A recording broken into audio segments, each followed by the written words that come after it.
Bonjour à toutes et à tous, je suis Conny Lozio, homme cis, racisé et hétérosexuel de 24 ans.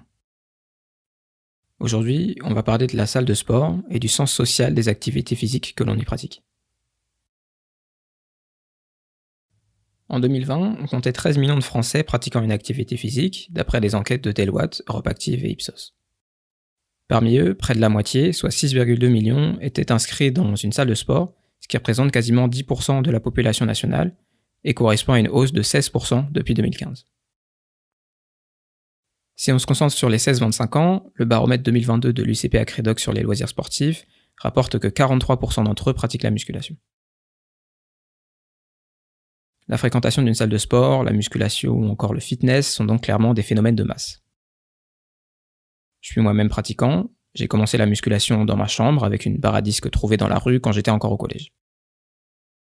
Après plus de 10 ans de pratique plus ou moins assidue, je me suis trouvé récemment à un pic en termes d'engagement, avec 5 séances hebdomadaires et des suppléments alimentaires, ce qui a soulevé une série de questionnements concernant mes motivations et l'état d'esprit qui les nourrissait.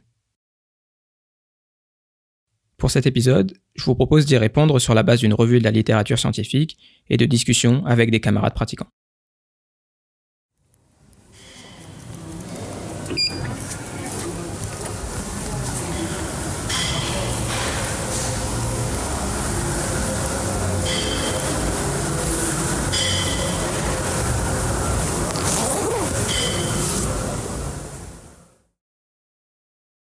Pour commencer, pourquoi un tel engouement ? Pour répondre à cette question, je me suis intéressé à des études portant sur les motivations autodéclarées des pratiquants. Nunzo a publié en 2023 une revue dans laquelle il synthétise les motivations de pratiquants de la musculation provenant de 11 pays, couvrant tous les continents habités, hormis l'Afrique où les études manquaient. Il a trouvé que la santé et la vitalité physique sont les deux premières motivations, mais les motivations suivantes dans le classement diffèrent selon le genre. Les hommes sont davantage motivés par l'augmentation de la taille de leurs muscles, tandis que les femmes cherchent davantage à réduire ou à contrôler leur poids, typiquement en visant leur masse adipeuse avant leur masse musculaire. Alors qu'en disent mes camarades à la salle ? Je leur ai demandé ce qui les motivait à pratiquer, et voici quelques-unes de leurs réponses. Alors moi j'ai commencé comme beaucoup de gens à aller à la salle après une rupture.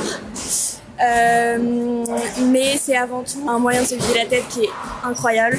J'y vais 4-5 fois par semaine. J'ai beaucoup de travail à côté. Mais ça permet d'évacuer toute l'anxiété, toutes les mauvaises ondes. Quand je sors de la salle, j'ai l'impression que j'ai plus de problème. Il y a un aspect aussi de dépenser physiquement qui fait trop du bien. Et il y a aussi un aspect esthétique, forcément. Ça fait 1 an que je fais de la salle et j'ai vu que mon corps a changé. J'ai toujours fait beaucoup de sport. Je fais de la danse depuis j'ai 3 ans. Mais mon corps change et ça fait trop du bien. Je me sens forte, je fais de la muscu, je me sens indépendante, forte, invincible et tout. Je soulève pas des centaines de kilos, mais 140 à la presse à cuisse quand même. Mais ouais, ça donne un sentiment de confiance en soi et de puissance qui est incroyable. Alors, tout d'abord, c'est un objectif esthétique que j'ai, en plus de la santé, que ça soit physique, bien sûr, psychologique, mentale. Ce qui me motive, c'est que j'avance en âge et que je veux garder la forme.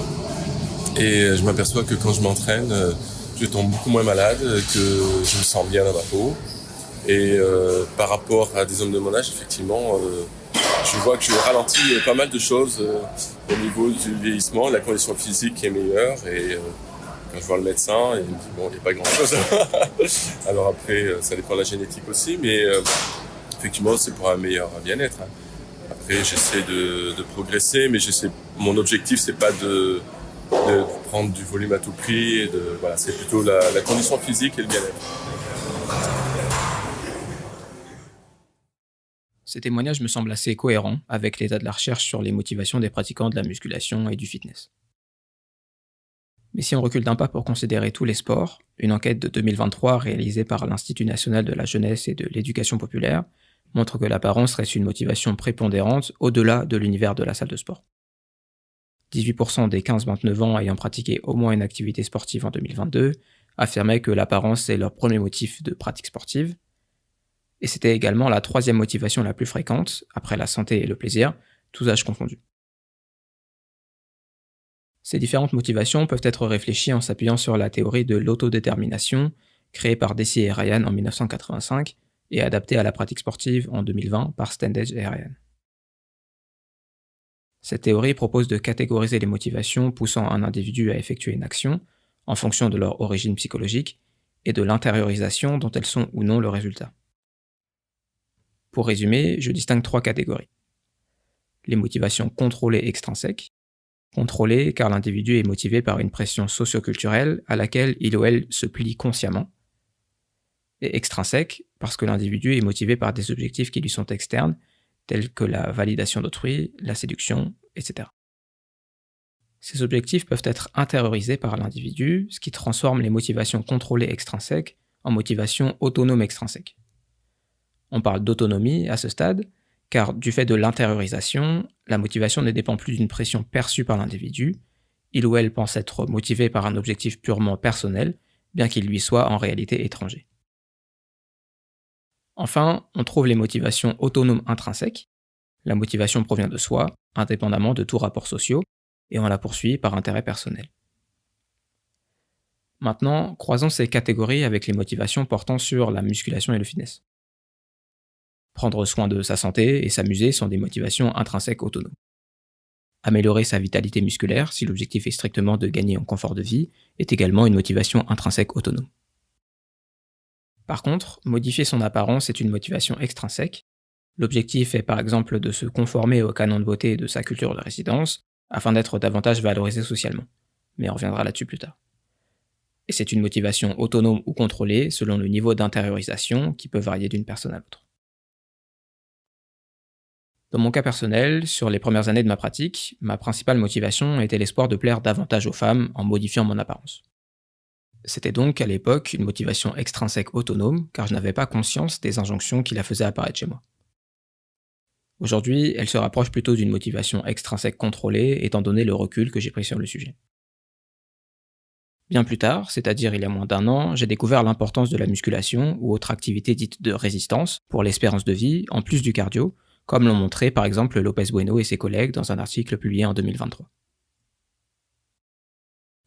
Concrètement, l'OMS recommande de faire des exercices de résistance au moins 2 fois par semaine, en couvrant l'ensemble des groupes musculaires.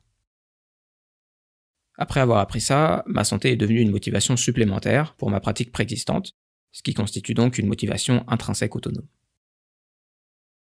Aujourd'hui, je dirais que ma santé et mon apparence sont mes premières motivations à égalité. Aussi, dans l'ensemble, j'ai toujours trouvé du plaisir et parfois même un certain accomplissement dans ce sport. On est donc ici à nouveau sur une motivation intrinsèque autonome.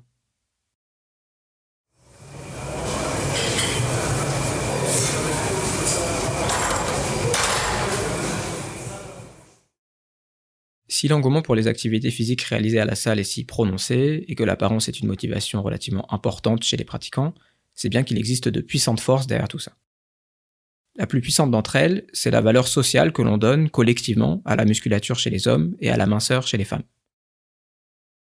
Penchons-nous d'abord sur la minceur comme critère de beauté chez les femmes. De nombreuses études révèlent une corrélation négative entre l'IMC, ou la proportion de masse adipeuse, et l'attractivité. Par exemple, en 2015, Wang et ses collègues ont fait évaluer l'attractivité de 21 images radiologiques de femmes par plus de 1300 personnes provenant de 10 pays d'Europe, d'Asie et d'Afrique. Ils ont observé une relation plus ou moins étroite, mais systématiquement négative, entre la proportion de masse adipeuse et l'attractivité, aux yeux des femmes comme des hommes. On pourrait donc croire à une préférence universelle et innée chez l'humain, c'est ce que les chercheurs appellent l'hypothèse de l'indicateur de fitness. On parle ici de fitness au sens écologique du terme, c'est-à-dire d'aptitude à la survie et à la reproduction. D'après cette hypothèse, les attributs physiques tels que la corpulence ou la musculature seraient utilisés comme indicateurs de fitness lors du choix d'un partenaire, et ce de manière innée. Mais une autre étude, publiée par Tovey et ses collègues en 2006, apporte beaucoup de nuances. Leur expérience s'est intéressée à l'attractivité des femmes selon leur IMC, mais aussi selon l'ethnicité et la culture de résidence des personnes jugeant cette attractivité. Ils se sont penchés sur 3 groupes génétiques, les Caucasiens, les membres de l'ethnie Zoulou d'Afrique du Sud, et plus largement les Afrodescendants. Et sur 2 lieux de résidence, l'Afrique du Sud et le Royaume-Uni. Les chercheurs ont alors mis en évidence que les Zoulous d'Afrique du Sud préfèrent les IMC élevés, au-delà de 42, mais perdent cette préférence lorsqu'ils migrent au Royaume-Uni. Ils ont aussi relevé l'absence de différence dans le jugement porté par les personnes ayant grandi au Royaume-Uni. Qu'elles soient caucasiennes ou afrodescendantes, la préférence est aux IMC faibles, l'idéal mesuré dans cette étude se situant un peu au-dessus de 20. L'explication proposée par les auteurs est la suivante. Il existe des préférences innées en termes d'IMC, mais elles ne sont pas universelles et varient selon l'écosystème dans lequel a évolué le groupe génétique auquel appartient la personne évaluant l'attractivité. En effet, en termes de survie et de reproduction, l'Afrique du Sud rurale favoriserait, d'après les auteurs, les IMC relativement élevés, tandis que les IMC relativement faibles seraient plus adaptés à l'écosystème britannique.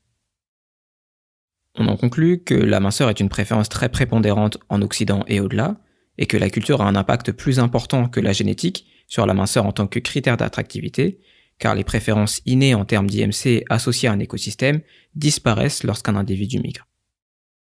Et en effet, Ridley et ses collègues ont démontré en 2022 au Royaume-Uni également qu'il existe bien un lien entre le niveau d'intériorisation des standards de beauté et ce qui est jugé comme attractif par quelqu'un. Avant de clore cette section, je voudrais juste préciser que j'ai fait le choix de me concentrer sur la minceur car c'est le critère le plus déterminant dans l'attractivité des corps féminins selon la littérature. Mais cela cache bien sûr plus de diversité en termes de critères de beauté. Certains autres travaux ont ainsi démontré l'importance du ratio taille-hanche ou encore de la taille et de la forme des fessiers par exemple. Cette dernière considération est d'ailleurs beaucoup plus visible que la minceur dans les espaces musculation des salles de sport, par opposition aux espaces cardio.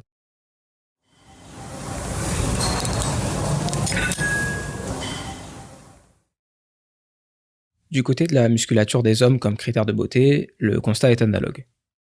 Un corpus d'études a démontré qu'une musculature développée est préférée par les femmes dans un ensemble de pays. Gray et Frédéric en 2012 aux États-Unis et sur l'île caribéenne de Saint-Christophe. Sell et ses collègues en 2017 aux États-Unis. Dixon et ses collègues en 2003, 2007 et 2010 aux États-Unis, en Nouvelle-Zélande, au Royaume-Uni, au Sri Lanka et au Cameroun.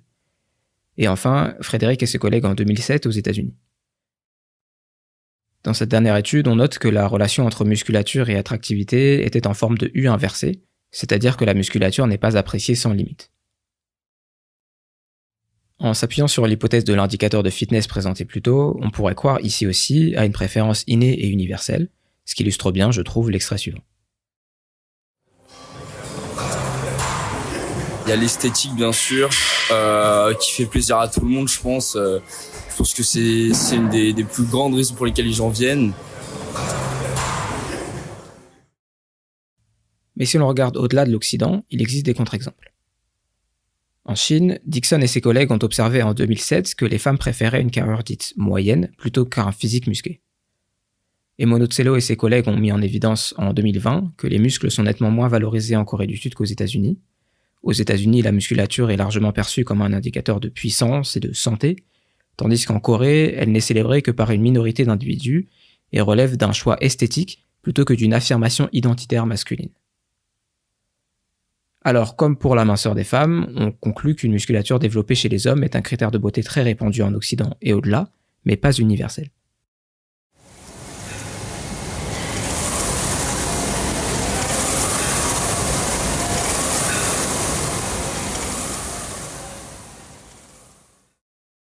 Jusque-là, je me suis concentré sur l'impact de la minceur et de la musculature sur l'attractivité physique. Mais les conséquences sont beaucoup plus larges. Par exemple, une méta-analyse réalisée par Osoda et ses collègues en 2003 a démontré en rassemblant les résultats de 27 études que l'attractivité physique d'une personne a des conséquences significatives sur sa réussite professionnelle, son succès lors de candidature, son salaire, etc. En fait, le phénomène que je décris depuis plusieurs minutes sans le nommer s'appelle le lookism, ou en bon français, la discrimination selon l'apparence physique. Il consiste à confondre l'apparence de quelqu'un avec sa valeur en tant que personne. Dans une certaine mesure, c'est un comportement de survie et de reproduction inné, mais aujourd'hui il est largement amplifié par certaines cultures, comme les cultures occidentales par exemple. En somme, il me semble que la prépondérance de l'apparence parmi les motivations des pratiquants de la musculation et du fitness s'explique en grande partie par un profond lookisme dirigé vers soi-même. Et après avoir détaillé ces critères de beauté, il est aussi important de reconnaître d'une part que le caractère genré des injonctions qu'ils engendrent est sexiste, et d'autre part que le goût occidental pour la maigreur a pour corollaire une profonde grossophobie. À ce titre, le 9e baromètre de la perception des discriminations dans l'emploi montrait en 2016 et en France que 52% des hommes et 38% des femmes considèrent qu'il est acceptable, dans toute ou partie des situations, de refuser l'embauche d'un candidat du fait de son poids. Pour en revenir brièvement à mon histoire personnelle, j'ai remarqué que quand j'ai pris un peu de masse musculaire l'année dernière, le regard des gens a changé, que mon corps se faisait plus remarquer qu'avant, que ce soit par des proches ou des inconnus. On pourrait croire que c'est un avantage en termes de séduction, mais est-ce vraiment le cas ? Est-ce vraiment le cas ? Parce qu'il existe un autre phénomène intéressant dont je voudrais vous parler. La perception erronée par les hommes des préférences des femmes, et vice-versa. Plusieurs travaux de recherche ont fait état de ce phénomène, notamment ceux de Grossbard et ses collègues en 2011 aux États-Unis, et ceux de Ley et Perret en 2021 au Royaume-Uni. Ils montrent que les femmes surestiment le degré de minceur préféré par les hommes, tandis que les hommes surestiment le niveau de muscularité préféré par les femmes. Et cette surestimation contribue au sentiment d'insatisfaction que les hommes comme les femmes ressentent, pour beaucoup, concernant leur apparence. Alors pourquoi cette perception erronée ? Frédéric et ses collègues ont réalisé en 2005 une étude éclairante pour répondre à cette question. Ils ont comparé le niveau de muscularité des hommes représentés dans les magazines visant un lectorat féminin et dans ceux visant un lectorat masculin. Ils ont alors observé que les magazines destinés aux hommes présentent des figures masculines significativement plus musclées que celles visibles dans les magazines destinés aux femmes. Les auteurs expliquent alors la divergence de perception par deux éléments. Une compétition qui pousse les hommes entre eux et les femmes entre elles à se muscler ou à s'amincir pour se faire rivalité, et les médias qui amplifient cette compétition en accentuant l'écart de perception des préférences. Ce que je vois ici, c'est une incompréhension entre les genres profondément ancrée culturellement, et un cercle vicieux, une fuite en avant, dont le moteur et le résultat sont l'insatisfaction concernant son propre corps.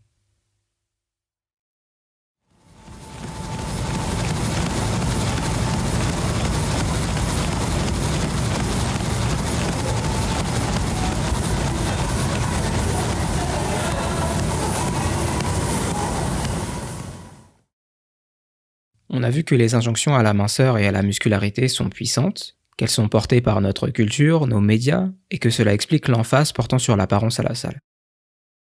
Étant donné l'ampleur de ces pressions psychologiques, il me semble important de nous pencher sur les problématiques de santé mentale associées à l'univers de la musculation et du fitness. Certains et certaines entretiennent leur santé mentale grâce à la salle. Santa Barbara et ses collègues montrent par exemple, dans une revue de 11 articles parus en 2017, que les conséquences des pratiques sportives de résistance sont généralement positives concernant l'estime que l'on a pour son propre corps. C'est d'ailleurs ce qui est ressorti de la plupart des entretiens que j'ai menés. Mais une autre partie des pratiquants développe un comportement obsessionnel et délétère. En France, Guillaume Vallée a réalisé plusieurs publications sur le sujet. Dans l'une d'entre elles, datant de 2017, il a observé dans un échantillon de 30 bodybuilders masculins que 24 d'entre eux présentaient ce qu'il appelle une faiblesse identitaire au sujet de la séduction des femmes ou vis-à-vis des autres hommes. Cette faiblesse étant, d'après ses travaux, un facteur déterminant dans l'entrée dans la pratique de ce sport et dans le niveau d'engagement des pratiquants. Je dois dire que cette notion de faiblesse identitaire a fait écho en moi quand je l'ai découverte. Dans mon cas, elle a été causée par deux éléments. Il y a d'abord ma taille, que j'ai discuté dans l'épisode précédent, et il y a également une série d'expériences de rejet dans le domaine amoureux tout au long du collège qui a durablement ancré en moi l'idée selon laquelle je ne suis pas assez, car les personnes qui me plaisaient sortaient systématiquement avec mon ami plutôt qu'avec moi. J'ai aussi trouvé ce qui pourrait s'apparenter à une faiblesse identitaire dans les deux témoignages suivants. Moi, ça m'aide énormément à me développer au quotidien, que ça soit dans les relations sociales, que ça soit sur ma confiance en moi. Au début, forcément, quand j'ai commencé la musculation, moi j'ai pas commencé par rapport à une rupture ou quoi que ce soit, c'était surtout un objectif purement physique. Parce qu'il faut savoir que quand je commençais, j'étais très maigre, je faisais 55 kilos. Donc aujourd'hui j'en fais 78. Donc voilà, je suis assez fier de ça pour commencer. J'ai subi un peu, j'étais pas bully non plus quand j'étais petit, mais des moqueries voilà par rapport à mon physique, logique.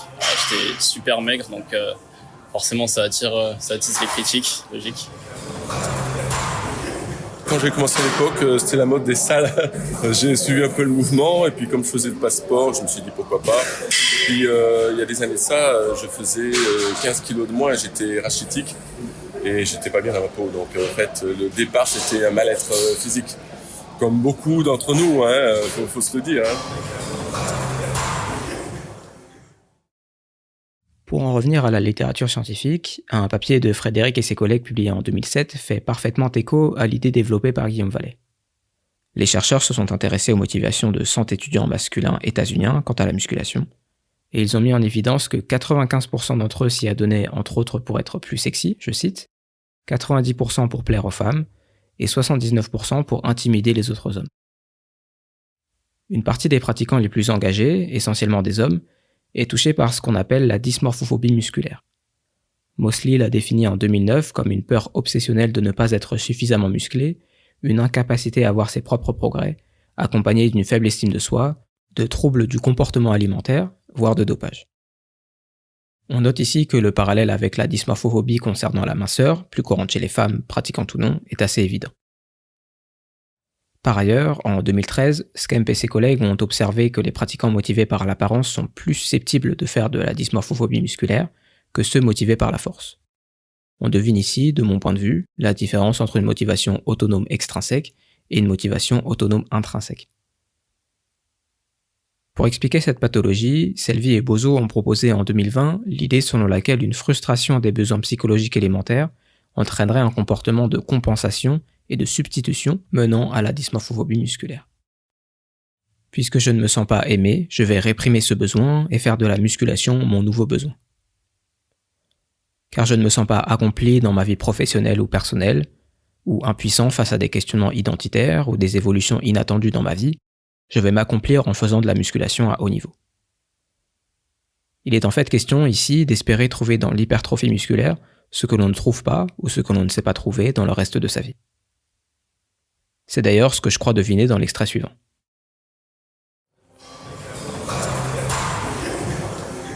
Déjà, qu'est-ce qui me motive déjà, tu vois, frérot, dans la vie déjà, il y a plein de changements radicaux, tout ça, tu vois, ça va trop loin. Il n'y a que le sport qui me guide dans mon chemin, tu vois. Et le stress, il m'enlève, le stress, tout, tu vois. Par exemple, là, je rentre à la salle, je sens que je suis tranquille. Avant de clore cette section, je voudrais souligner quelque chose. Il n'y a pas de dichotomie entre les personnes saines et les personnes concernées par une problématique de santé mentale. On peut trouver du bien-être à la salle et être également sujet à des troubles concernant son image propre ou son alimentation, par exemple. En bref, il n'y a pas les dysmorphophobiques d'un côté et les gens normaux de l'autre, et selon moi, ces sujets sont pertinents pour l'ensemble des pratiquants, moi y compris. Je trouve que le passage suivant illustre bien cet état de fait. Il y a des fois où je me dis là, faut que je me calme. Hier, j'ai pas pu aller à la salle parce que j'étais trop fatiguée, parce que j'étais sortie avec des copines et il faut se laisser un peu vivre.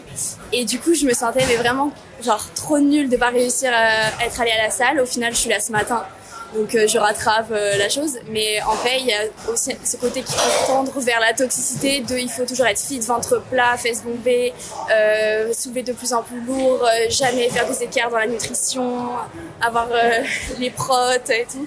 Donc il faut faire attention. C'est vraiment un entre-deux entre respecter ses objectifs sinon on ne progresse pas et quand même se laisser un peu de lest parce que sinon en vrai ça devient invivable. Bon, maintenant on fait quoi ? Comment pratiquer plus sainement et comment ne pas contribuer à l'essor du lookisme ? Je vous propose un retour sur mon parcours personnel. En mai 2023, je commence à aller en salle commerciale et mon engagement explose. 4 à 5 séances hebdomadaires, supplémentation protéique, prise de créatine, etc. 7 mois plus tard, début novembre, je suis arrivé à plusieurs constats. J'étais enfin satisfait de ma musculature, mais je trouvais mon niveau d'engagement et de dépendance trop important. La musculation prenait trop de temps dans ma vie à mon goût, et je me sentais contrôlé par cette pratique, et dans le fond, par une injonction culturelle, ce qui me déplaisait. J'aurais préféré ne pas en avoir besoin, mais il a fallu que je me muscle, c'est-à-dire que je me conforme au canon de beauté pour être satisfait de mon corps. C'est cette satisfaction qui m'a ensuite permis de réduire mon engagement selon la logique suivante. Je suis OK avec l'idée de rester à mon niveau actuel et d'arrêter ma quête de prise de masse. Je réduis donc mon engagement au minimum que je suis capable d'accepter émotionnellement pour le moment, c'est-à-dire un programme couvrant l'ensemble des groupes musculaires chaque semaine, avec un nombre de séries suffisant pour entretenir mon niveau, voire continuer à l'accroître doucement. Pour les intéressés concernant l'entretien, je vous conseille vivement l'article de Spearing et ses collègues publié en 2021. La perspective à plus long terme, c'est d'arrêter de porter un jugement lookiste sur ma personne, de me détacher émotionnellement de ma muscularité et de maintenir mon engagement sportif à la salle et en dehors, sans motivation extrinsèque. Au sujet de l'attachement émotionnel à sa propre muscularité, j'ai trouvé les questions suivantes intéressantes.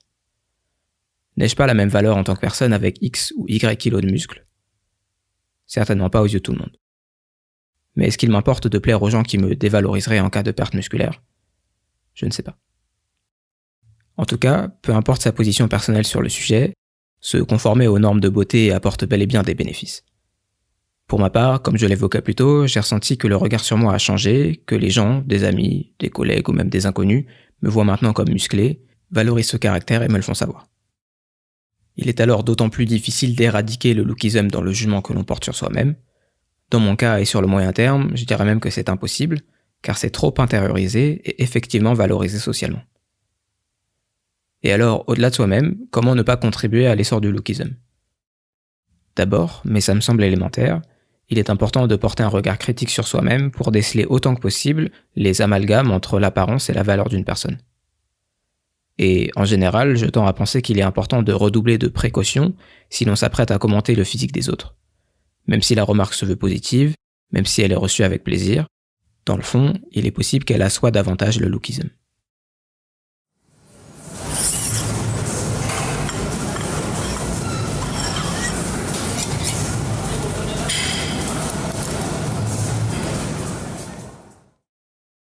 Voilà, ce podcast touche à sa fin, juste quelques mois avant de nous quitter. Pour faire cet épisode, j'ai été motivé par l'envie de m'affranchir de la musculation, mais aussi, paradoxalement, par mon goût pour ce sport. Je pense que ça illustre bien le caractère profondément ambivalent de ma relation à lui, et j'espère que ça aura fait écho chez certains ou certaines d'entre vous.